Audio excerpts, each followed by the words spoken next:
መንዝ ማለት ምን ማለት እንደሆነ ጥቂት ነግራችኋል።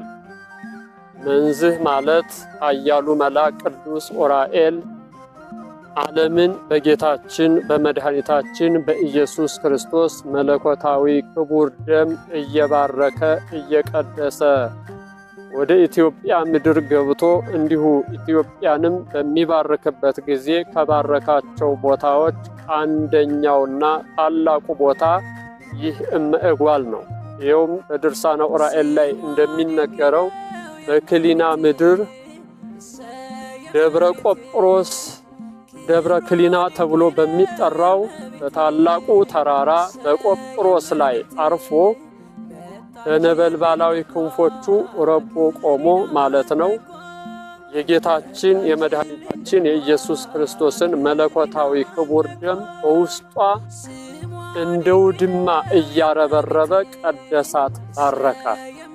ከዚያ በመቀጠል በዙሪያው ወይም በአካባቢው የሚገኙትን ቦታዎች የብርሃን መነሳንስ ወይም ጭራ ይዞ ነበርና ያንን ከደሙ እየነከረ ከጽዋው ውስጥ ማለት ነው ደሙን እየነከረ ወይም እየጠመቀ በዙሪያው የሚገኙትን በደሙ ስለነዛባቸው ደሙን ስለነዛባቸው በደሙ ስለረጫቸው መንዝህ ተብለዋል።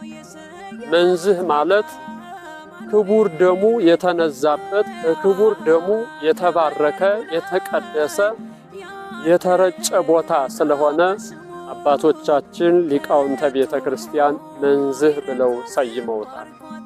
ከዚያን ጊዜ ጀምሮ መንዝ እየተባለ ይጠራል ማለት ነው። ይህ ቦታ ታላቅ ቦታ ነው። ይህ ቦታ ቅዱስ ቦታ ነው። ይህ ቦታ የበረከት ቦታ ነው።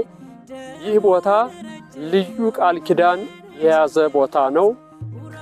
በዚህ ቦታ ላይ ሁላችሁም እየመጣችሁ ተባረኩ። እንግዲህ የመንዝ ማዕከሏ እመጓ ነው። ሌላውንም መንዝህ ያሰኘው ክቡር ደሙ የተረጫባት በዚህ በእመጓል ቦታ በቆጵሮስ ተራራ ላይ ቆሞ ስለባረካቸው ስለቀደሳቸው ነውና ይህ ቦታ ልዩ ቦታ ነው። ይህ ቦታ ጥንታዊ ቦታ ነው። ይህ ቦታ ልዩ ምስጢር፣ ልዩ ቅርስ የያዘ ቦታ ነው።